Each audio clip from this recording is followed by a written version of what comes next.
Hello, hi, namaste. My name is Ashima Gupta and I welcome you back to this amazing platform of Physics Wala. With this, we are on the second lecture of metallurgy. So पहले बात करते हैं बेटा last class में हमने क्या क्या पढ़ा था. तो सबसे पहले हमने अकरेंस ऑफ मेटल्स की बात करी थी कि मेटल अर्थ क्रस्ट में दो फॉर्म में मिलता है, combined state, free state. Followed by हमने ओर्स की टेबल करी थी. Then we did a flow chart जिसमें हमने सारी चीजें स्टेप्स करे थे कि क्या क्या स्टेप्स हमें फॉलो करने होते हैं. सबसे पहला था mining of ore, second step था sizing of ore, third step हमने करा था कन्वर्जन मतलब कॉन्सेंट्रेशन ऑफ ओर, जिसमें हमने फिजिकल मेथड्स करे थे और केमिकल मेथड्स करे थे. फिजिकल मेथड में हमने करा था ग्रेविटी सेपरेशन यानी हाइड्रोलिक वॉशिंग या लैविगेशन. सेकेंड मेथड करा था हमने froth flotation and third method करा था हमने magnetic separation. That was the physical method. और सेकेंड हमने करा था केमिकल मेथड जिसमें हमने लीचिंग करा था एल्यूमिनियम का एंड रेड बॉक्साइट और व्हाइट बॉक्साइट. रेड बॉक्साइट के लिए हमने बेयर्स प्रोसेस यूज करा था, व्हाइट बॉक्साइट के लिए हमने सरपेक्स मेथड यूज करा था. फिर हमने करा था leaching of silver and leaching of gold followed by in text question. So आज की क्लास में उसी को कंटिन्यू करेंगे. सो जब हमने ओर को कॉन्सेंट्रेट कर लिया यानी इंप्योरिटीज को रिमूव कर दिया, तो नेक्स्ट स्टेप जो हमारा होगा that is going to be conversion of ore into oxide. Flow chart देखते चलो, ये स्टेप्स थे. आज की क्लास में हम ऑक्साइड में कन्वर्ट करने के बाद रिडक्शन टू मेटल्स करेंगे और एलिंगम डायग्राम करेंगे. नेक्स्ट क्लास में हम रिफाइनिंग ऑफ मेटल्स करेंगे और इंडिविजुअल कुछ कुछ मेटल की रिफाइनिंग कुछ की नेक्स्ट क्लास में. So I think 4 lectures will take. This is second, third, fourth, 2-3 lectures more. चलिए, सो अब बात करते हैं conversion of ore into oxide. अब सवाल आता है कि क्या जरूरत है ओर को ऑक्साइड में बदलने के लिए. सो ऑक्साइड से मेटल क्योंकि आसानी से रिड्यूस हो सकता है, आसानी से हमें मिल सकता है, इसीलिए हम ओर को किस में कन्वर्ट करते हैं, ऑक्साइड में. So concentrated ore must be converted into a form which is suitable for reduction. इसीलिए हम ओर को जब कॉन्सेंट्रेट करते हैं फिर हम उसको किस में कन्वर्ट कर देते हैं, ऑक्साइड के अंदर, so that metal can be easily removed. हम मेटल को रिड्यूस करके निकाल लेते हैं. The ore is converted into oxide before reduction because oxides are easier to reduce. Redox reaction लग जाएगा अपना. Metal oxide plus reducing agent will give you metal plus जो भी reducing agent होगा वो oxidize हो जाएगा.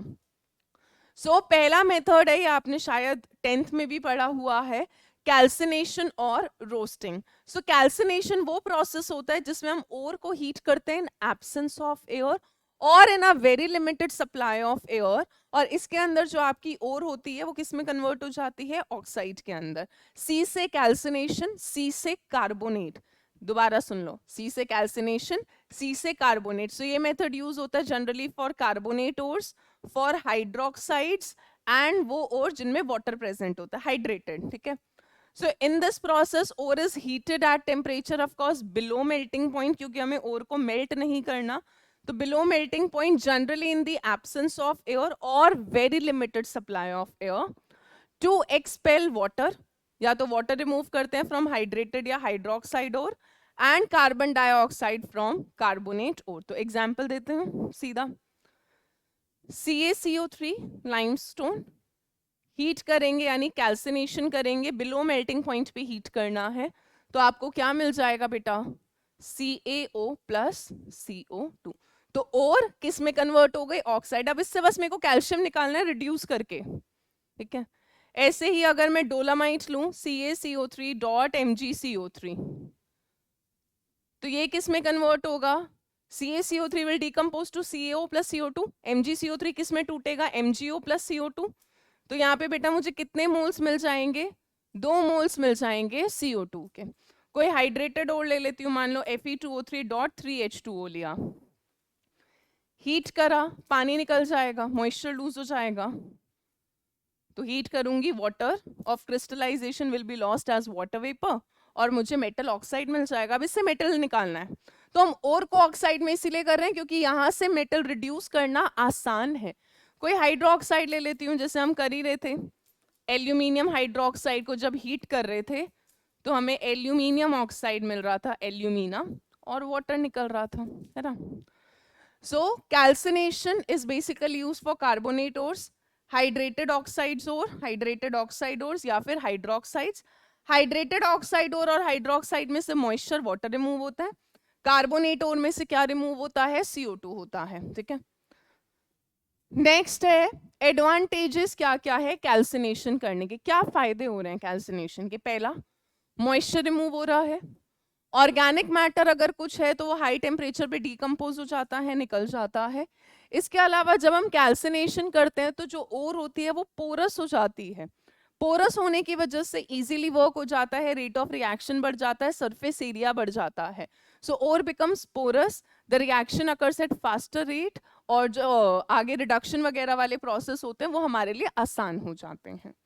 नेक्स्ट आते हैं रोस्टिंग। ओर को ऑक्साइड में कन्वर्ट करने के लिए दो तरीके हैं, ठीक है, कैल्सिनेशन, रोस्टिंग। अभी मैं बाद में सवाल भी पूछूंगी कि क्या डिफरेंस है दोनों में और क्या सिमिलैरिटी है दोनों प्रोसेस में। तो रोस्टिंग के अंदर हम क्या करते हैं, एस से याद रखना, रोस्टिंग में एस आ रहा है, यानी ये कौन सी ओर के लिए यूज होता है, बेसिकली सल्फाइड ओर्स के लिए। तो यहाँ पर हम क्या करते हैं, जो हमारी मेटल सल्फाइड है या सल्फाइड ओर्स है उनको ऑक्सीजन की प्रेजेंस में हीट करते हैं, so that they convert into metal oxide, plus यहाँ पे जो गैस निकलती है that is your SO2। Again ore को हीट करना है below melting point, so the removal of excess sulfur contained in sulfide ore in the form of SO2 by heating in excess of air is called roasting। यहाँ पे concentrated sulfide ore जिसको हमने froth flotation से concentrate करा था उसको heat करते हैं reverberatory furnace। reverberatory is from the sound reverberation जो produce होता है furnace में heat करते हैं below its melting point again in the presence of excess of air। तो मैं example लेती हूँ, जैसे PBS जो मेरी कौन सी ओर थी, गैलेना, O2 एयर की प्रेजेंस में हीट करूंगी बिलो मेल्टिंग पॉइंट तो मुझे मिल जाएगा PbO, और कौन सी गैस निकल जाएगी, SO2।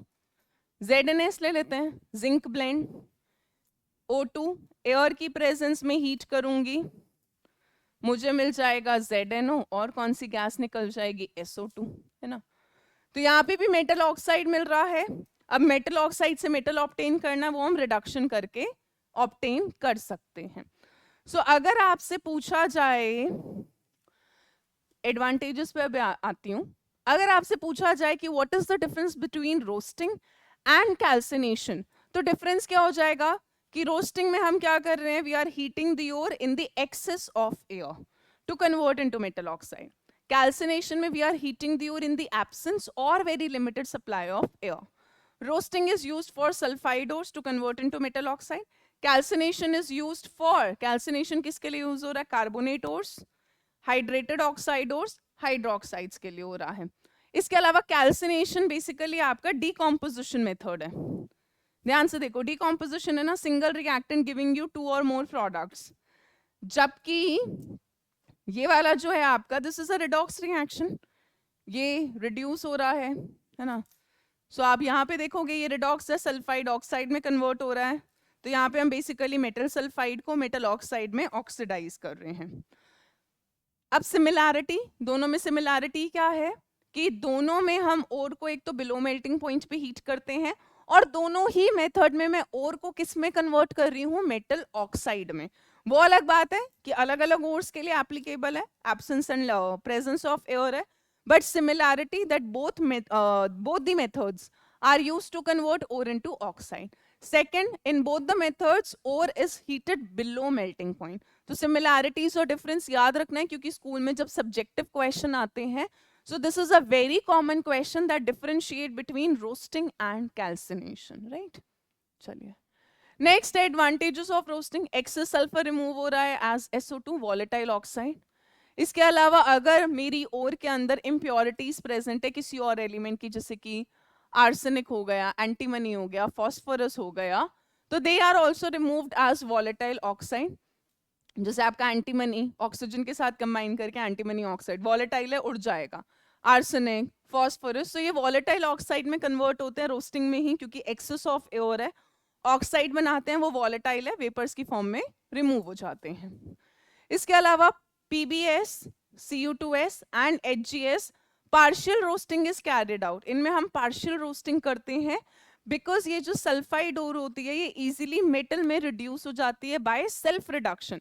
यानी आपको एक्सेस ऑफ, मतलब आपको कोई रिड्यूसिंग एजेंट भी यूज करने की जरूरत नहीं है, दे ऑटो रिड्यूस। मैं एग्जांपल देती हूँ। सो पहले हम क्या करते हैं, जैसे मान लो Cu2S है, चाल्कोसाइड, एयर में हीट करा, रोस्टिंग करी, तो ये किस में कन्वर्ट होगा बेटा, Cu2O प्लस SO2, ठीक है। तो ये वाला स्टेप मेरा कौन सा हो गया, रोस्टिंग। बट अगर मैं इसको हीट करती रही फर्दर एयर की प्रेजेंस में, तो क्या होता है, जो Cu2S बचा हुआ है वो Cu2O के साथ कंबाइन कर लेता है, यानी ये जो SO2 तो उड़ गया, Cu2O क्या करता है, बचे हुए Cu2S के साथ रिएक्ट करता है, कॉपर में रिड्यूस हो जाता है, और फिर दोबारा कौन सी गैस निकल जाती है, SO2। अब इस वाले स्टेप को हम बोलते हैं कौन सा, ऑटो रिडक्शन। खुद ही तो रिड्यूस हो गया कॉपर में, मैंने कोई रिड्यूसिंग एजेंट नहीं डाला, सो इसको बोलते हैं सेल्फ रिडक्शन, जो भी आगे हम पढ़ेंगे दोबारा। सो हम बोल रहे हैं कि गैलेना, चाल्कोसाइड, सिनाबार, इनके लिए हम पार्शियल रोस्टिंग ही कैरी आउट करते हैं, क्योंकि इनकी जो सल्फाइड ओर होती है ये खुद से ही रिड्यूस हो जाती है इनटू द मेटल। तो हम अगर हमें रोस्टिंग करनी है, ऑक्साइड में करना है, तो हम पार्शियल रोस्टिंग करके छोड़ देंगे, उसके बाद रिडक्शन करना है तो करेंगे, नहीं करना तो नहीं करेंगे, हो सकता है मुझे ना करना हो रिडक्शन, है ना। सो पार्शियल रोस्टिंग करते हैं, ऑक्साइड में कन्वर्ट करते हैं और फिर वहीं छोड़ देते हैं। अगर फर्दर हीट करते रहेंगे तो आपको मेटल ऑब्टेन हो जाएगा बाय सेल्फ रिडक्शन। चलिए सवालों पर आ जाते हैं। सो लास्ट क्लास के जो बचे हुए टॉपिक थे, यानी कॉन्सेंट्रेशन ऑफ ओर हो गया, अभी conversion of ore into oxide हो गया। सो इसके बेसिस पर क्वेश्चन कर लेते हैं। सो पहला क्वेश्चन बोल रहा है, for which of the following ore froth flotation method is used. So froth flotation हमें पता है बेटा कौन सी ओर के लिए लगता है, सल्फाइड। इनमें से सल्फाइड ओर मेरी एक ही है, which is galena, PbS। Next है, इनमें से कौन सा डिप्रेसेंट की तरह एक्ट करता है इन फ्रॉथ फ्लोटेशन। सो फ्रॉथ फ्लोटेशन में मैंने आपको बताया था, जैसे PbS के साथ ZnS होता है, बट मुझे गैलेना चाहिए, मुझे ZnS नहीं चाहिए, तो हम एक सूटेबल सॉल्वेंट लेते हैं जिसमें जिंक सल्फाइड डिसॉल्व कर जाता है, एक सोल्यूबल कॉम्प्लेक्स बना लेता है। बट जो सॉल्वेंट हम यूज कर रहे थे वो कौन सा था आपका, NaCN, है ना। पाइन ऑयल तो फ्रॉथर होता है, क्रिसॉल फ्रॉथ स्टेबलाइजर होता है, जेंथेट आपका कलेक्टर होता है। नेक्स्ट है the metal extracted bye leaching with cyanide. Leaching with cyanide से नहीं, सिल्वर हाँ, कॉपर नहीं, सोडियम नहीं। लीचिंग विद साइनाइड से हमने दो ही मेटल्स करे थे, Ag एंड Au, है ना। एल्यूमिनियम की लीचिंग करी थी हमने, but not with cyanide process. उसकी लीचिंग करी थी हमने या तो बेयर्स प्रोसेस या सरपेक्स मेथड के थ्रू। चलो नेक्स्ट क्वेश्चन पढ़ो, बढ़िया क्वेश्चन है। When metal M is treated with NaOH, a white gelatinous precipitate X is obtained, जो excess of NaOH में soluble है। कंपाउंड X को जब हम स्ट्रांगली हीट करते हैं तो एक ऑक्साइड मिलती है जो क्रोमैटोग्राफी में यूज होती है as an adsorbent, the metal M is, ठीक है। अब यार देखो, तुमको थोड़ा बहुत हिंट सवाल में मिलना चाहिए। अगर कोई चीज NaOH में डिसॉल्व हो रही है तो ऑब्वियसली वो एम्फोटेरिक होगी। सो कैल्शियम की ऑक्साइड बेसिक होती है, आयरन की ऑक्साइड भी बेसिक होती है, तो ये तो हटा दो। एल्यूमिनियम और जिंक, ये दो ऐसे सब्सटेंस है जो आपकी कैसी ऑक्साइड बनाते हैं, एम्फोटेरिक।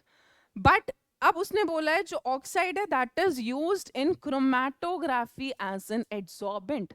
क्रोमैटोग्राफी में ऑक्साइड जो एड्सॉर्बेंट की तरह यूज होती है दैट इज एल्यूमिनियम ऑक्साइड, जो आपकी TLC थिन लेयर क्रोमैटोग्राफी में एज एन एड्सॉर्बेंट यूज होता है।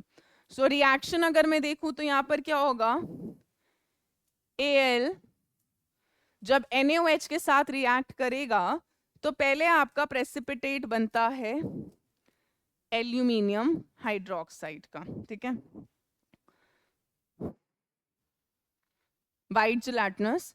जब एक्सेस ऑफ NaOH होता है तो ये जो वाइट प्रेसिपिटेट होता है ये डिसॉल्व कर जाता है to give you NaAlO2, sodium meta aluminate. हम बोल रहे हैं जो कंपाउंड X है जिलेटिनस प्रेसिपिटेट, इसको जब हम हीट करते हैं तो हमें जो ऑक्साइड मिलती है वो क्या मिलती है, Al2 O3 और पानी निकल जाएगा, और ये एल्यूमिनियम ऑक्साइड है जो क्या यूज होता है एज एन एडसॉर्बेंट इन क्रोमेटोग्राफी। तो उसने पूछा है मेटल एम कौन सा है, तो मेटल एम कौन सा हो जाएगा आपका एल्यूमिनियम। किसी के दिमाग में अगर जिंक आ रहा हो तो मैं बता दूं जिंक आपका क्रोमेटोग्राफी में यूज नहीं होता। सो इस क्वेश्चन में सबसे बड़ा हिंट था मेरे लिए कि the oxide is used as an adsorbent. चलिए नेक्स्ट स्टेप पे आ रहे हैं, रिडक्शन टू मेटल्स। तो अब क्या है, हमने या तो और कैल्साइंड हो, कैल्सिनेशन करा हो, चाहे रोस्टिंग करा हो, फर्क नहीं पड़ता, मुझे मेटल ऑक्साइड ऑब्टेन हो चुका है। अब उस मेटल ऑक्साइड से बेसिकली मुझे क्या ऑब्टेन करना है, मेटल। तो मुझे रिडक्शन करना है। अब रिडक्शन अलग अलग होगा क्योंकि यार देखो ये डिपेंड करेगा रिएक्टिविटी सीरीज पर। मेरा मेटल हाईली रिएक्टिव है, मॉडरेटली रिएक्टिव है, लेस रिएक्टिव है, मैं उस हिसाब से रिड्यूसिंग एजेंट यूज करूंगी। ऐसा नहीं है एक रिड्यूसिंग एजेंट सबको रिड्यूस कर सकता है। सो पहला हम यूज कर रहे हैं केमिकल रिडक्शन। इसमें हम पहला कर रहे हैं रिडक्शन बाय कार्बन, यानी कार्बन को यूज करेंगे एज अ रिड्यूसिंग एजेंट, और इस मेथड को बुलाते हैं smelting. Smelting, when carbon is used as a reducing agent to reduce metal oxide into metal, ठीक है। So यही है reduction of oxide with carbon at high temperature is known as smelting, ठीक है। अब यहाँ पे कौन से रिएक्टिविटी के मेटल्स यूज होते हैं, लेस इलेक्ट्रोपॉजिटिव, यानी जो बहुत ज्यादा रिएक्टिव नहीं होते, यानी lead oxide, zinc oxide, iron की ऑक्साइड, टिन की ऑक्साइड, कॉपर की ऑक्साइड, ये सारी की सारी रिड्यूस होती हैं to metal by using carbon as reducing agent. Carbon को मैं कोल या कोक की फॉर्म में ले सकती हूँ, वैसे तो हम प्रेफर कोक ही करते हैं क्योंकि प्योर फॉर्म होता है, acts as a good reducing agent. तो यहाँ पर हम क्या करते हैं, मेटल ऑक्साइड, कोक और फ्लक्स डाल देते हैं।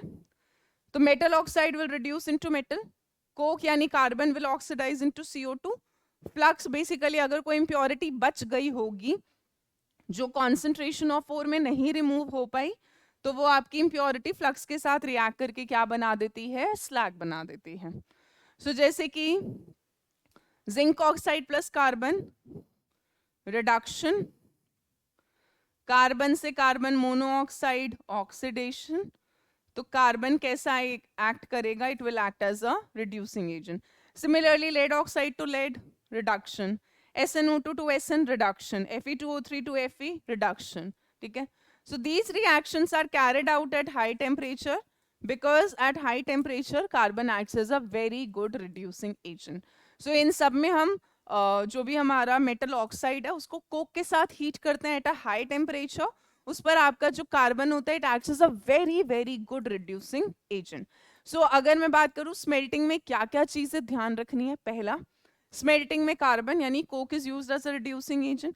कौन से मेटल की मेटल ऑक्साइड को रिड्यूस करता है, लेस इलेक्ट्रोपॉजिटिव, जिंक हो गया, जो रिएक्टिविटी सीरीज में बीच में आते हैं, मतलब हाइड्रोजन से ऊपर बट वैसे थोड़ा नीचे की तरफ होते हैं, जिंक हो गया, लेड हो गया, टिन हो गया, आयरन हो गया, कॉपर हो गया। चलिए इसके अलावा ये वाला ध्यान देना है थोड़ा सा कि ये एक ब्लास्ट फर्नेस है, ये हम आयरन की मेटलर्जी में भी पढ़ेंगे जब मैं आयरन की इंडिविजुअल मेटलर्जी कराऊंगी। सो तब ये डायग्राम और डिटेल में पढ़ेंगे। सो आप देखिए जरा Fe2O3, अब देखो पीछे जो मैं रिड्यूसिंग एजेंट यूज कर रही हूँ ना बेटा, वो कोक है, कार्बन, ठीक है, but CO can also act as a reducing agent, carbon monoxide.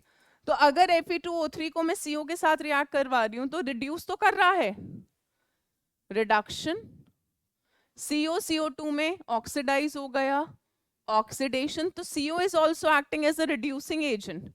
PbO plus CO gives Pb plus CO2, SnO2 plus CO gives Sn plus CO2. So ये reactions जो हैं they are carried out low temperature because at low temperature CO is a better reducing agent. तो ये याद रखना है, ये बहुत इंपॉर्टेंट लाइन लिख रही हूं मैं, हाई टेम्परेचर पे कार्बन यानी कोक जो होता है that acts as better reducing agent, and at low temperature CO carbon monoxide acts as better reducing agent, ठीक है। सो ध्यान रखना है कि रिएक्शन जो है वो लो टेम्परेचर पे है या हाई टेम्परेचर पे, लो पे कर रही हूँ तो CO will act as a good reducing agent, high temperature पे कर रही हूँ तो carbon will act as a good reducing agent. So ये सारा ब्लास्ट फर्नेस है जिसमें हम आयरन का ही पूरा प्रोसेस कैरी आउट कर रहे हैं। सो आपका बेसिकली अगर मैं बात करूँ तो ये रिएक्शन है Fe2O3 plus CO is Fe3O4 plus CO2, फिर ये Fe3O4 फर्दर रिएक्ट करते करते मुझे एट लास्ट आयरन देता है। फिर आपका ये इम्प्योरिटी मतलब ये फ्लक्स है, ये इम्प्योरिटी है, आयरन की इम्प्योरिटी में मैंने आपको बताया था SiO2 होती है। तो आपका बेसिक फ्लक्स रिएक्ट करता है इम्प्योरिटी के साथ, स्लैग बनाता है और आपको अलग अलग तरह के आयरन मिलते हैं। सबसे बेकार क्वालिटी का होता है पिग आयरन, बाद में करेंगे मेटलर्जी ऑफ आयरन में, ठीक है। Pig iron, wrought iron, cast iron, ये सारा।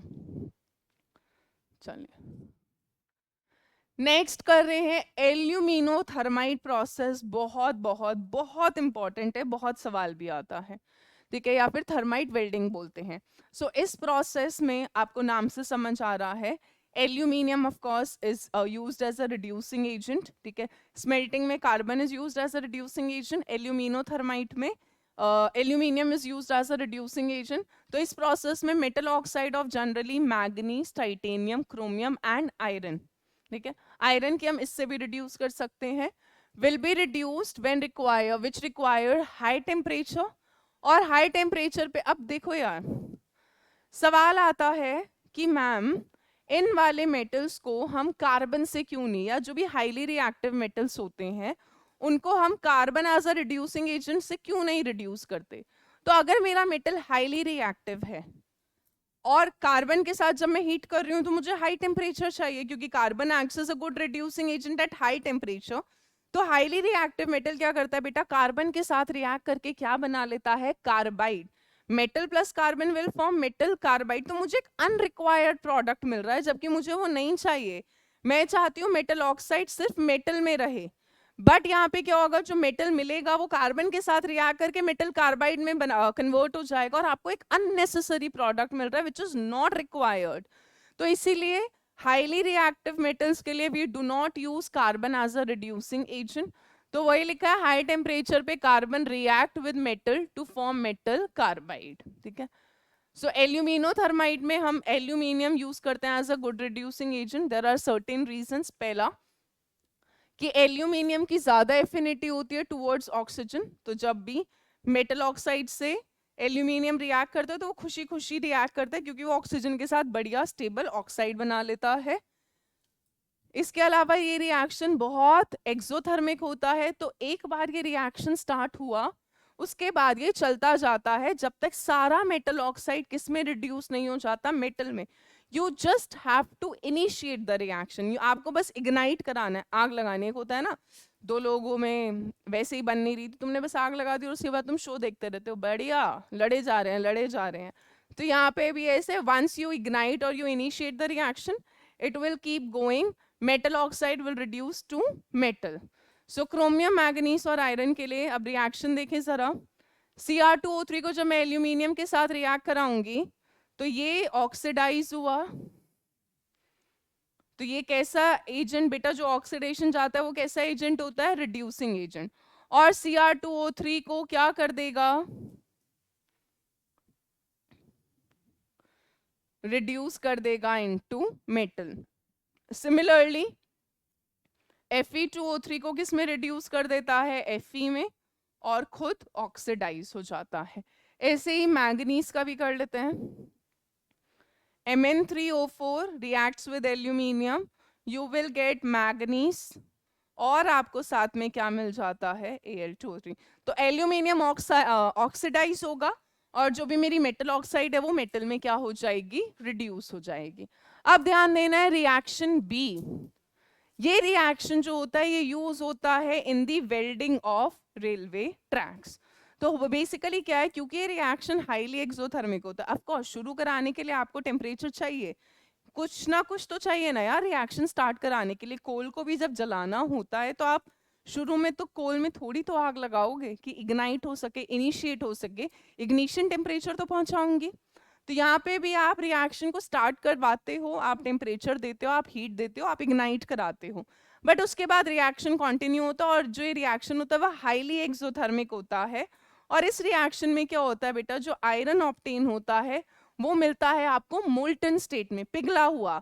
तो जो हमारे रेलवे ट्रैक्स हैं, मशीनरी पार्ट्स हैं, क्योंकि वो आयरन से बने होते हैं। अब मान लो कहीं पे रेलवे ट्रैक टूट गया, बीच में टूट गया, तो आप पूरा रेलवे ट्रैक तो नहीं बदलोगे, आप क्या करोगे, उस रेलवे ट्रैक को ज्वाइन करोगे।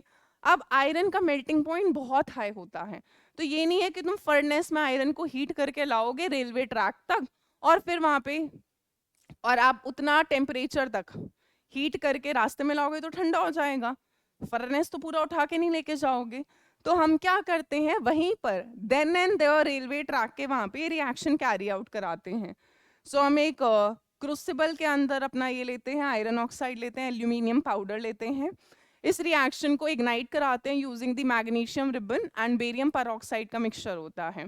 तो इससे हम रिएक्शन को इग्नाइट कराते हैं। एल्यूमिनियम ऑक्साइड सॉलिड फॉर्म में होता है, आयरन मोल्टन फॉर्म में मिलता जाता है, तो उसको हम क्रूसिबल से पोर करते जाते हैं इसके अंदर, तो आपका मोल्टन आयरन आता है। जब कूल होगा तो सॉलिडिफाई होगा और रेलवे ट्रैक जुड़ जाएगा। अगर कुछ एक्स्ट्रा पार्ट होता भी आयरन का तो उसको हम ट्रिम कर देते हैं, कट कर देते हैं। तो broken machinery parts, broken railway tracks, इन सबको जोड़ने के लिए, वेल्डिंग का मतलब ये होता है जोड़ना, है ना। सो दिस रिएक्शन, अगर आपसे पूछा जाए write the reaction which is used in thermite welding या write the reaction which is used to join broken railway tracks, तो आंसर आ जाएगा ये वाला रिएक्शन। इसे याद रखना है, मैं लिख रही हूं भाई, यहाँ पे बहुत बार क्वेश्चन आ रखा है, ठीक है। नेक्स्ट आ रहे हैं सेल्फ रिडक्शन पे। सेल्फ रिडक्शन नाम से समझ आ रहा है भाई, खुद रिड्यूस हो जाएगा, तो ये मैं पहले भी बता ही चुकी हूँ पीछे, एक बार और देख लेते हैं। तो सर्टेन मेटल्स, उनमें हम क्या करते हैं, कोई सेल्फ रिडक्शन का मतलब ये बेटा कुछ नहीं डालना, नो एक्सटर्नल।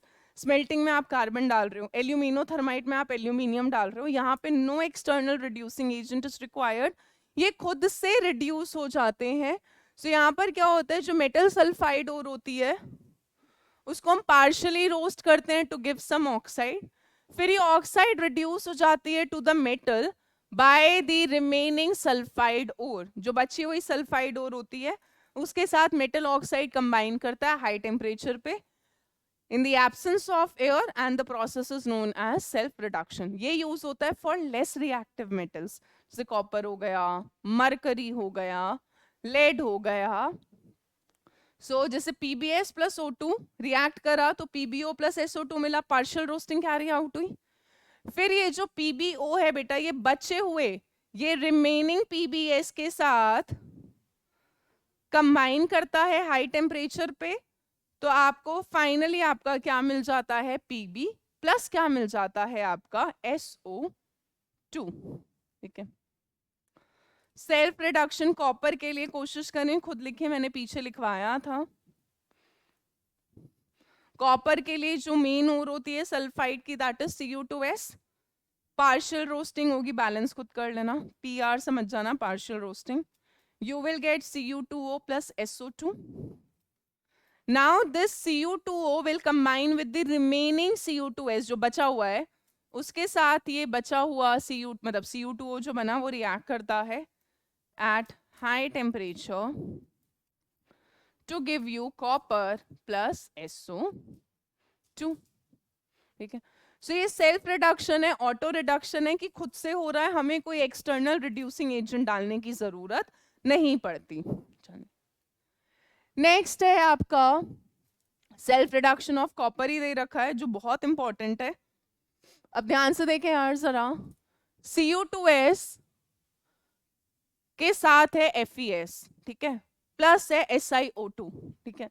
मैंने आपको बताया था in the extraction of copper iron की इम्प्योरिटी प्रेजेंट होती है, तो आपका FeS ऑब्वियसली बात है, जब आप इसको देखो, रिएक्शन देखना है तो ओवरऑल है, जब FeS एज इम्प्योरिटी है O2 के साथ रिएक्ट करेगा FeO प्लस SO2, फिर ये इम्प्योरिटी है फ्लक्स के साथ रिएक्ट करेगा, स्लैग बना देगा, ठीक है। Cu2S O2 के साथ कंबाइन करेगा, Cu2O plus SO2, partial roasting हुई। फिर Cu2S बचे हुए Cu2O के साथ कंबाइन करेगा, कॉपर मिलेगा और SO2 मिलेगा हाई टेम्परेचर पे।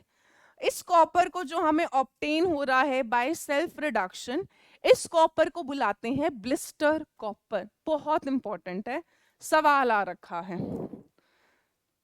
तो ये ब्लिस्टर कॉपर क्यों बोलते हैं? क्योंकि ये जो SO2 इवॉल्व होती है, ये इसको एज अ ब्लिस्टर, ब्लिस्टर समझ आता है, छाले, फूला फूला सा होता है। तो जो आपका यहाँ पे कॉपर होता है जो ऑब्टेन हो रहा है बाय सेल्फ रिडक्शन, क्योंकि उसके अंदर SO2 के बबल्स आ जाते हैं, तो ये आपको कैसा देता है? ब्लिस्टर जैसा अपीयरेंस। ब्लिस्टर होते हैं ना छाले, ये अगर ये सरफेस है इस तरह से, ब्लिस्टर, ब्लिस्टर अपीयरेंस देता है। तो इस कॉपर को बोलते हैं ब्लिस्टर कॉपर, ब्लिस्टर कॉपर। ठीक है, तो ये ओवरऑल प्रोसेस है कि Cu2s है विच इज कॉपर, ये पूरा कॉपर मैटे होता है, Cu2s प्लस FeS। आयरन की इम्प्योरिटी होती है, पहले ऑक्सीडाइज होके FeO, बेसिक इम्प्योरिटी है तो एसिडिक फ्लक्स डालूंगी, स्लैग बन के ये रिमूव हो जाता है, और यहाँ से जो कॉपर है ये मेरा वही है, फ्लक्स है, लिखा ही हुआ है। सो आपका जो Cu2s है, पार्शियल रोस्टिंग से Cu2O, सेल्फ रिडक्शन से Cu में मिल जाता है। सो ये लिखा हुआ है क्योंकि बहुत इंपॉर्टेंट है कि the solidified copper obtained has blistered appearance due to the evolution of sulphur dioxide, इसीलिए इस कॉपर को हम क्या बुलाते हैं? Blister copper. ठीक है, तो ये और डाली हमने कॉपर की, chalcocite Cu2s having FeS impurity, flux डाला है, उसके बाद हमने रिएक्शन कराया है, एयर वगैरह पास करी है, हीट करा है, स्लैग है जो लाइट फ्यूजिबल सब्सटेंस है। ठीक है, तो लाइट है तो ऊपर की तरफ तैरता रहेगा, नीचे जो कॉपर मिलेगा वो आपका कैसा है? Blister copper. और इस प्रोसेस को बेसिमराइजेशन बोलते हैं। ये जो पूरा सेटअप है that is called as Bessemer converter. ठीक है, बेसिमराइजेशन। चलिए थर्ड मेथड कर रहे हैं बेटा, metal displacement method. A metal displacement 10वीं की चीज है, when a highly reactive metal displaces a less reactive metal from its salt solution। तो जैसे कॉपर सल्फेट में से मैंने जिंक से रिएक्ट कराया तो जिंक सल्फेट मिला और कॉपर रिमूव हो गया, कॉपर ऑब्टेन हो गया, तो रिडक्शन ही तो है। कॉपर +2 से 0 क्या कैरी आउट हो गया? रिडक्शन। जिंक 0 से +2 क्या कैरी आउट हुआ? ऑक्सीडेशन। तो ये कैसा एक्ट करेगा? It will act as a reducing agent. एक और एग्जांपल बचपन से पढ़ते आ रहे हैं, reaction Fe plus CuSO4, blue colour का सोल्यूशन ग्रीन में टर्न हो जाता है और कॉपर मिल जाएगा। तो आयरन 0 से +2 ऑक्सीडाइज हुआ तो रिड्यूसिंग एजेंट, +2 से 0 रिडक्शन। ठीक है, सो यहाँ पर हम क्या करते हैं, जिस भी मेटल को आपको रिड्यूस करना उसका सॉल्ट सोल्यूशन लो, हाईली रिएक्टिव मेटल लो, डिस्प्लेसमेंट रिएक्शन कराओ तो आपको मेटल डिस्प्लेस होकर फ्री स्टेट में मिल जाएगा। ठीक है, नेक्स्ट है इलेक्ट्रोलिटिक रिडक्शन। बहुत बहुत बहुत इंपॉर्टेंट है ये। सो ये मेथड यूज होता है फॉर हाईली रिएक्टिव, जो बिल्कुल रिएक्टिविटी सीरीज में मेटल टॉप में आते हैं, ये उनके लिए यूज होता है। अब देखो यार, अगर मैं सीक्वेंस में चलूं तो हाईली रिएक्टिव के लिए यूज होता है इलेक्ट्रोलिटिक रिडक्शन, बीच में जो थोड़े ऊपर में है बट थोड़ा सा बीच में है उनके लिए यूज होता है आपका एल्यूमिनोथर्माइन, थोड़ा और नीचे आओगे तो यूज होता है स्मेल्टिंग, और जो हाइड्रोजन से नीचे हैं जैसे कॉपर हो गया, सिल्वर हो गया, इनके लिए जनरली यूज होता है आपका सेल्फ रिडक्शन। हाइड्रोजन से थोड़ा ऊपर भी हूँ बट कॉपर, मरकरी, जनरल, इनके लिए जो वेरी लेस रिएक्टिव है उनके लिए यूज होता है ऑटो रिडक्शन या सेल्फ रिडक्शन। तो रिएक्टिविटी सीरीज के हिसाब से याद रखोगे तो खुश रहोगे।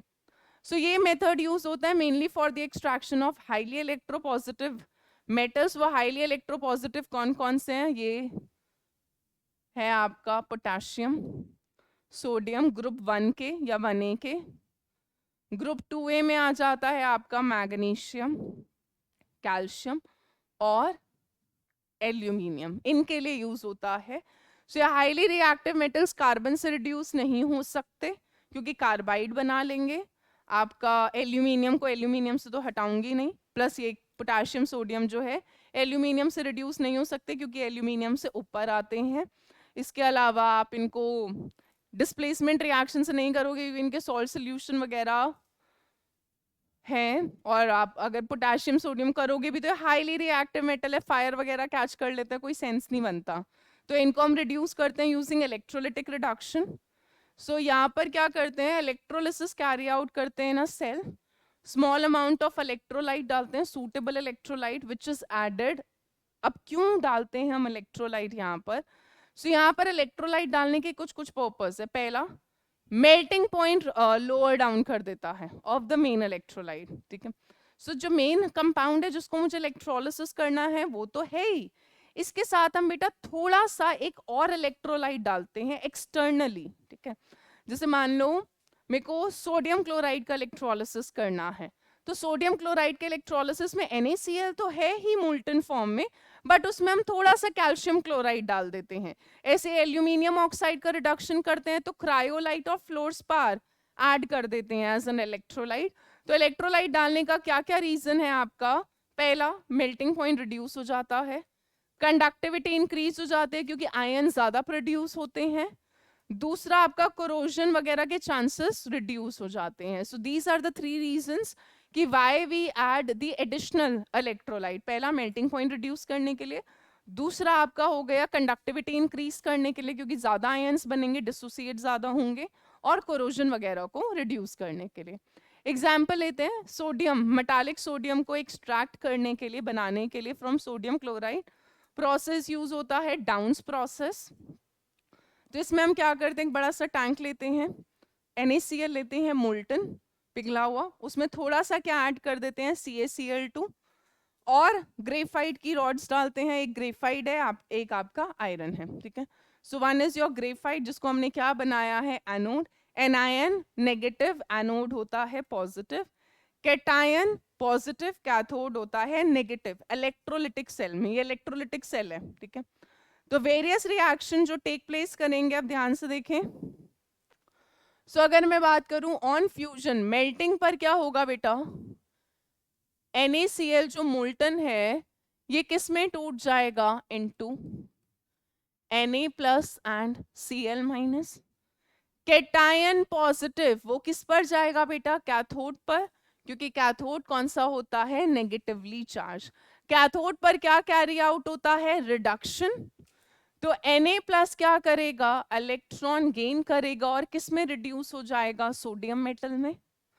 एनोड होता है, एनायन नेगेटिव, एनोड होता है पॉजिटिव। एनोड पर क्या कैरी आउट होता है, ऑक्सीडेशन। ऑक्सीडेशन क्या होता है, लॉस ऑफ इलेक्ट्रॉन।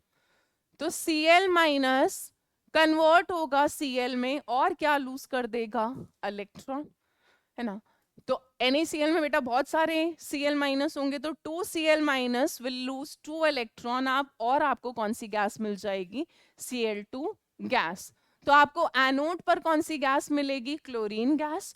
और कैथोड पर, कैथोड हमने क्या बना रखा था, आयरन का, उसके ऊपर आपको क्या मिल जाएगा, सोडियम मिल जाएगा, ठीक है। So chlorine gas liberates at anode, sodium metal gets deposited on cathode, ठीक है। तो इस तरीके से हम मोल्टन NaCl का इलेक्ट्रोलिसिस करते हैं। फ्यूजन टेम्परेचर कम करने के लिए, लोअर डाउन करने के लिए मेल्टिंग पॉइंट को कैल्शियम क्लोराइड एक्सटर्नली थोड़ा सा ऐड करा जाता है। चलिए नेक्स्ट कर रहे हैं हॉल हेरोल्ट प्रोसेस। ये एल्यूमिनियम के एक्सट्रैक्शन में यूज होता है और मैं ये एल्यूमिनियम में दोबारा पढ़ाऊंगी, बट अभी पढ़ लोगे तब रिपीट होगा तो तुम्हारी रिविजन हो जाएगी। हॉल हेरोल्ट में क्या करते हैं, अब ये वाला जो प्रोसेस है ये एल्यूमिना में से एल्यूमिनियम निकालना है, एल्यूमिना इज Al2O3 से एल्यूमिनियम निकालने का प्रोसेस है। अब होता क्या है, एल्यूमिना में से एल्यूमिनियम निकालना बड़ा मुश्किल है। Al2O3 से ये मत सोचना एल्यूमिनियम आसानी से निकल जाएगा, आप इलेक्ट्रोलिसिस कर दो एल्यूमिनियम निकल गया, ऑक्सीजन निकल गया, no no no no no. यहाँ पर क्या होता है, पहला एल्यूमिना का बेटा मेल्टिंग पॉइंट बहुत हाई है, 2050 degree Celsius is a very high melting point, even more than the boiling point of aluminium. तो यहाँ पर हम क्या, इसके अलावा एक तो fusion temperature, melting point Al2O3 का इतना ज्यादा है, जब मेल्ट करने में इतनी मेहनत लग रही है फिर तो इलेक्ट्रोलिसिस होगा, क्योंकि मोल्टन में होगा या एक्वस में हो सकता है। एक्वस लाएंगे नहीं क्योंकि अननेसेसरी प्रोडक्ट बनेंगे, पानी आ जाएगा तो, क्योंकि वहां से H+ और OH- आ जाएगा। इसके अलावा जो एल्यूमिना होता है, it is a bad conductor of electricity, बहुत ज्यादा अच्छी इलेक्ट्रिसिटी कंडक्ट नहीं करता. सो इस प्रॉब्लम को ओवरकम करने के लिए, such a high melting point and such a poor conductor of electricity, हम इसमें ऐड करते हैं न्यूट्रल फ्लक्स, जो मैंने आपको पहले भी बताया था, cryolite and fluorspar, calcium fluoride. So neutral flux क्या करता है, एक तो आयंस प्रोवाइड करता है, यहाँ से भी बड़े सारे आयंस मिलेंगे, यहाँ से भी बड़े सारे आयंस मिलेंगे, जिसकी वजह से सोल्यूशन के अंदर, मोल्टन फॉर्म के अंदर कंडक्टिविटी बढ़ेगी. इसके अलावा न्यूट्रल फ्लक्स क्या करता है बेटा, एल्यूमिना के फ्यूजन टेम्परेचर, मेल्टिंग पॉइंट को 2050 से कहां पर लोअर डाउन कर देता है, 950 950 डिग्री सेल्सियस, जो काफी आधा हो गया ऑलमोस्ट यार, तो इतना लोअर डाउन कर देता है. सो हॉल हेरोल्ड प्रोसेस यानी एल्यूमिनियम के एक्सट्रैक्शन में फ्रॉम एल्यूमिना हम जो ऐड करते हैं flux, that is cryolite and fluorspar. Why? क्योंकि एल्यूमिना का मेल्टिंग पॉइंट बहुत हाई है और उसका इलेक्ट्रिसिटी बहुत कम कंडक्ट होता है. सो न्यूट्रल फ्लक्स डालने से मेरे को दो फायदे मिल रहे हैं, कंडक्टिविटी बढ़ रही है और फ्यूजन टेम्परेचर कम हो जाता है. तो मैं यहाँ पे लिख दूं, क्योंकि ये बहुत बार सवाल आता है थियोरेटिकल कि why flux is added, why we add cryolite in this, और क्या दो रीजन है कि हम हॉल हेरोल्ड प्रोसेस में न्यूट्रल फ्लक्स डालते हैं, तो याद रखना है.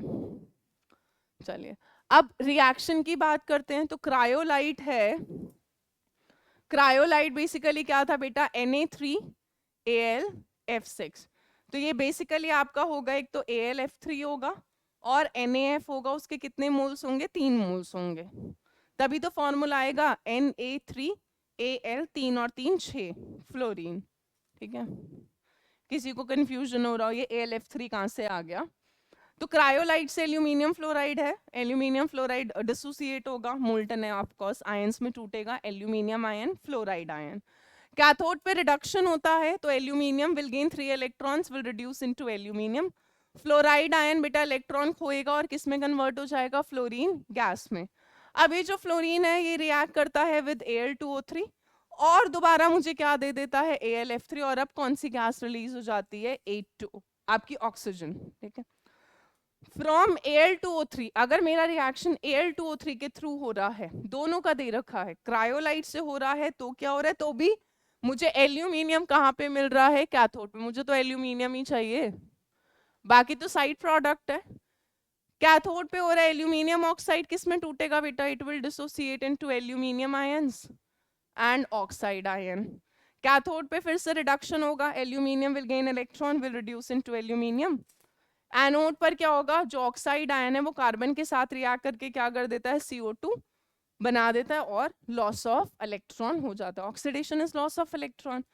तो the oxygen liberated at anode, basically क्या होता है, यहाँ से ऑक्सीजन लिबरेट होती है एनोड पर, O2 माइनस से, ऑफ कोर्स O2 माइनस अगर मैं रिएक्शन बताऊं तो क्या होगा, O+2 electron, this oxygen will combine with another oxygen atom to give you O2. तो ये जो ऑक्सीजन है वो आपकी किसके साथ रिएक्ट कर लेती है, कार्बन ऑफ एनोड. एनोड हमने ग्रेफाइट का बना रखा था, ग्रेफाइट इज कार्बन ओनली, तो जो O2 रिलीज होती है वो ग्रेफाइट के साथ, कार्बन के साथ रिएक्ट कर लेता है, प्रोड्यूसिंग CO एंड CO2, जिसकी वजह से एनोड क्या होता है, इस रिएक्शन में धीरे धीरे डिस्ट्रॉय होगा. ऑब्वियस सी बात है, अगर मेरा ग्रेफाइट, जो हम बोलते हैं इनर्ट इलेक्ट्रोड होता है, does not participate in reaction, but यहाँ पर जो ऑक्सीजन रिलीज हो रही होती है वो क्या करती है, मेरे ग्रेफाइट रॉड के साथ रिएक्ट करना स्टार्ट कर देती है, जिसकी वजह से CO या CO2 बनता है और धीरे धीरे मेरा एनोड खत्म होने लगता है. तो इस प्रोसेस का ड्रॉबैक यही है कि एनोड हमें हर कुछ टाइम में क्या करना पड़ता है, बदलना पड़ता है. We have to change anode every few hours में. ठीक है, सो ये आपका पूरा हॉल हेरोल्ड प्रोसेस है, जिसमें मोल्टन एल्यूमिनियम ऑक्साइड है, क्रायोलाइट डाल रखा है आपका, आपको नीचे की तरफ मोल्टन एल्यूमिनियम मिलता जाता है और बाकी आपकी इम्प्योरिटीज. बट आप देखोगे जो ग्रेफाइट है जिसको हमने एनोड बना रखा है, इसको हमें कुछ टाइम में रिमूव करना होता है, रिप्लेस करना पड़ता है. सो ये भी क्वेश्चन आ जाता है कि what is the drawback of hall Heroult process. तो आपको बताना है कि the oxygen liberated at anode reacts with the carbon of the graphite rod which is made as anode, जिसकी वजह से graphite rod या जो anode है वो destroy हो रहा है and it has to be changed in every few hours or frequently. चलिए, इसी के साथ हमने रिडक्शन के सारे मेथड्स कर लिए हैं, smelting, aluminothermite, self reduction, auto reduction. अब हम कर रहे हैं लास्ट टॉपिक आज की क्लास का which is your thermodynamics of reduction process. थोड़ा सा टाइम दें.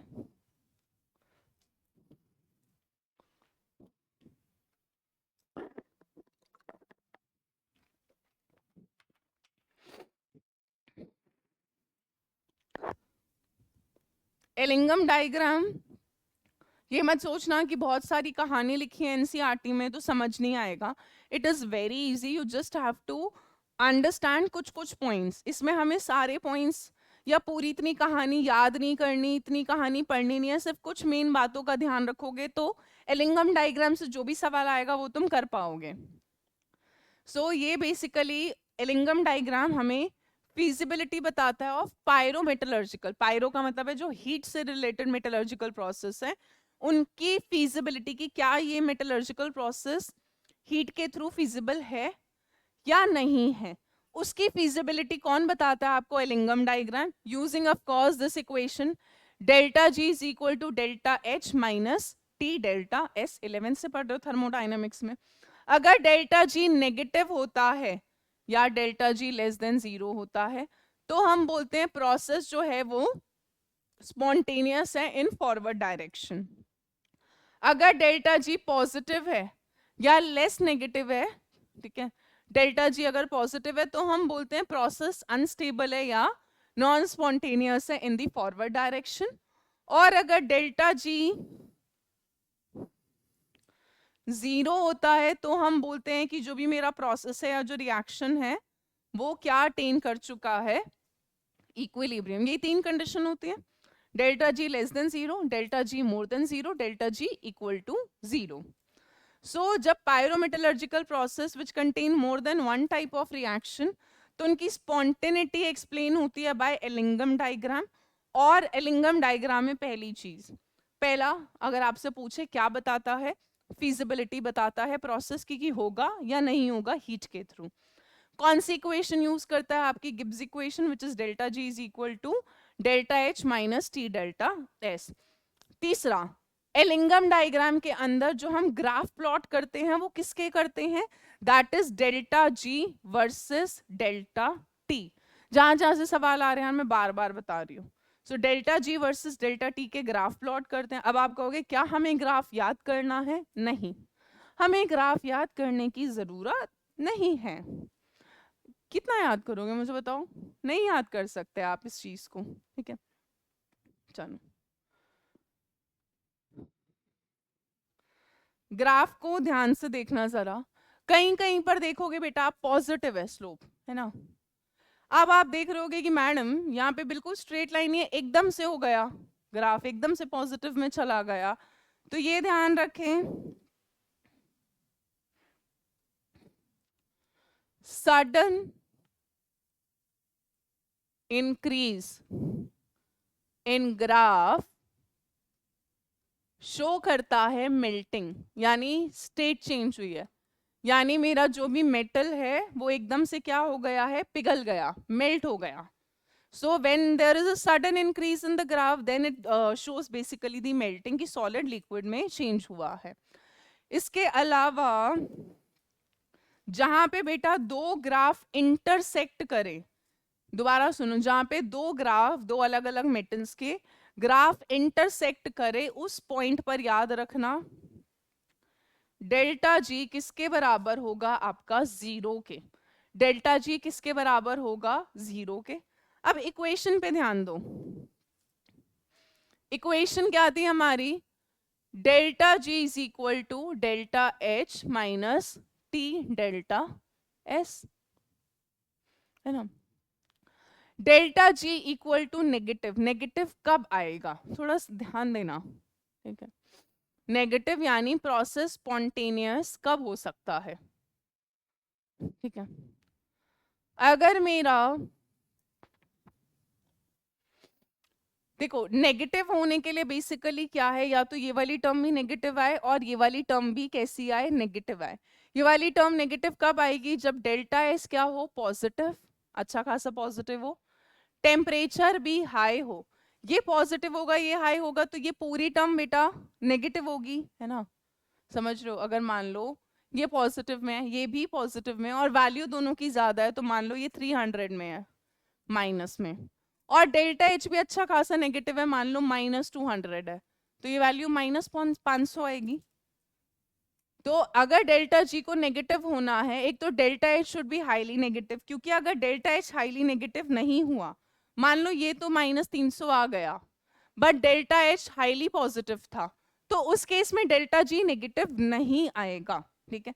So for a spontaneous process, for a spontaneous process, the delta S should be positive, the temperature should be high, and the delta H यानी जो change in enthalpy है वो कैसा होना चाहिए, highly negative, यानी exothermic reaction होना चाहिए, एंट्रोपी यानी रैंडमनेस ज्यादा होनी चाहिए, हाई टेम्परेचर होगा तो डेल्टा जी नेगेटिव आएगा, प्रोसेस मेरा कैसा होगा, स्पॉन्टेनियस होगा। So calcium can reduce magnesium oxide, aluminium oxide, chromium oxide, तो कैल्शियम खुद ऑक्सीडाइज हो जाएगा, इनको इनके मेटल्स में क्या कर देगा, रिड्यूस कर देगा, और इन सारे प्रोसेस के लिए डेल्टा जी कैसा आता है, नेगेटिव आता है, ठीक है।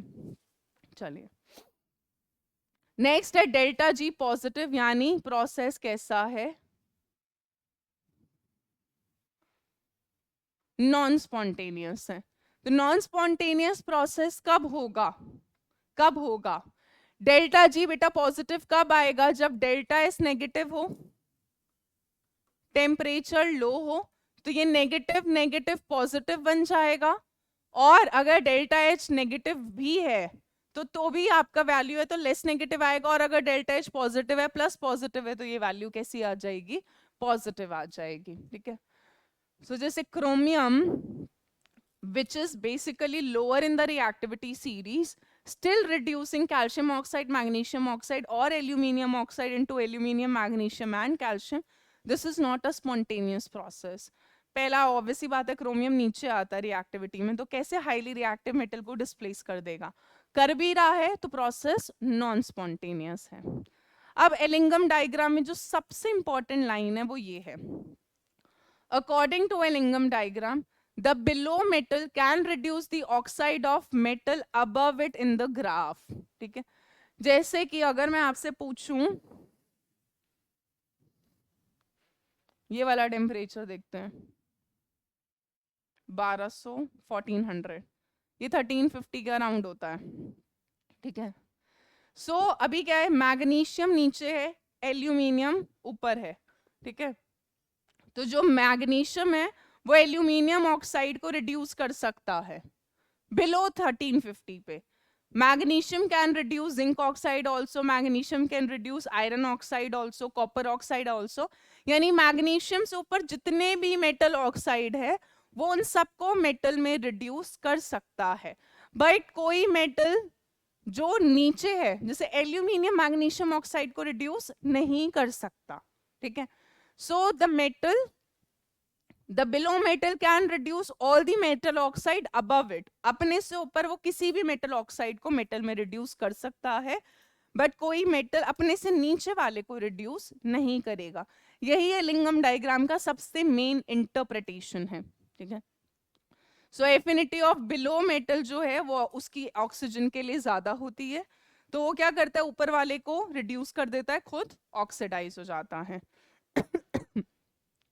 बट यहाँ वाले ग्राफ में ध्यान दो, 1350 के बाद आप देखो ये वाला ग्राफ ऊपर चला गया है ना, मैग्नीशियम वाला ग्राफ ऊपर चला गया और एल्यूमिनियम वाला नीचे चला गया।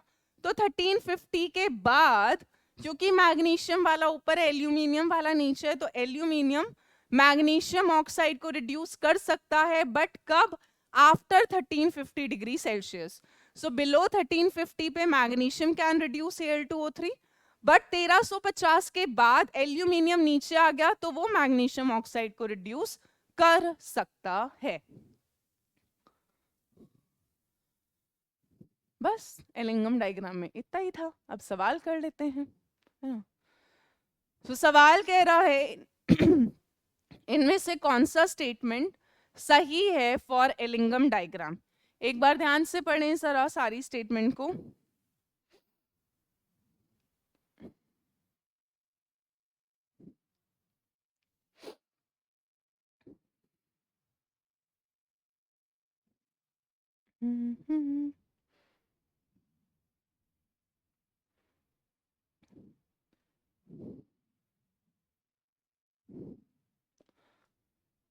पहला बोल रहे it consist of plots of delta G versus delta T for formation of oxides of metals. हाँ जी भाई सही है।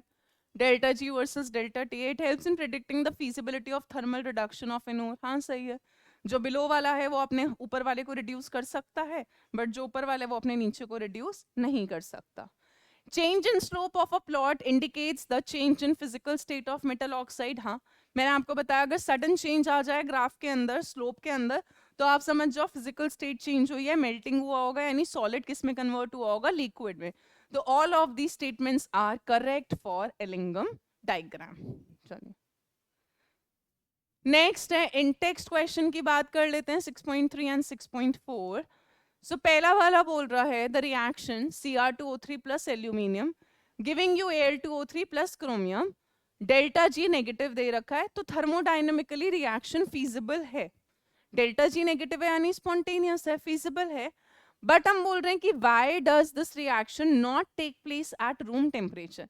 ये रिएक्शन आपका रूम टेम्परेचर पे कैरी आउट नहीं हो पाता, ऐसा क्यों है। सो बेसिकली क्या होता है यहाँ पर,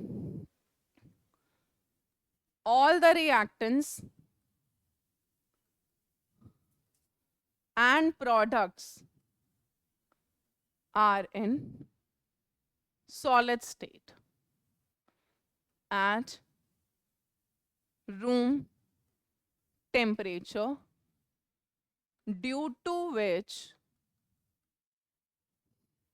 सॉलिड स्टेट के रिएक्शन में बेटा कोई इक्विलिब्रियम अटेन नहीं होता। So no equilibrium is attained. जब कोई इक्विलिब्रियम अटेन नहीं होगा तो रिएक्शन आपका एक ही डायरेक्शन में जा रहा होता है। बट रूम टेम्परेचर पे क्योंकि इक्विलिब्रियम अटेन नहीं होता तो मैं डेल्टा जी इन सब चीज़ों के बारे में बात कैसे ही करूँगी, है ना। सो हम इस रिएक्शन को बोलते हैं कि रिएक्शन रूम टेम्परेचर पे कैरी आउट नहीं होता, क्योंकि यहाँ पे जो आपको प्रोडक्ट्स मिलते हैं एल्यूमिनियम ऑक्साइड, क्रोमियम, वो रूम टेम्परेचर पे सॉलिड होते हैं, जिसकी वजह से आपका इक्विलिब्रियम इस्टेब्लिश नहीं हो पाता एंड ये रिएक्शन रूम टेम्परेचर पे कैरी आउट नहीं हो पाता। हाँ हाई टेम्परेचर पे क्या होगा, एट हाई टेम्परेचर, जब हाई टेम्परेचर होगा तो ये जो आपका क्रोमियम है या एल्यूमिनियम ऑक्साइड है ये मेल्ट हो जाते हैं, जिसकी वजह से इक्विलिब्रियम एस्टैब्लिश हो जाता है। So at high temperature this reaction can take place. ये रिएक्शन हाई टेम्परेचर पे हो सकता है। चलिए नेक्स्ट क्वेश्चन करें।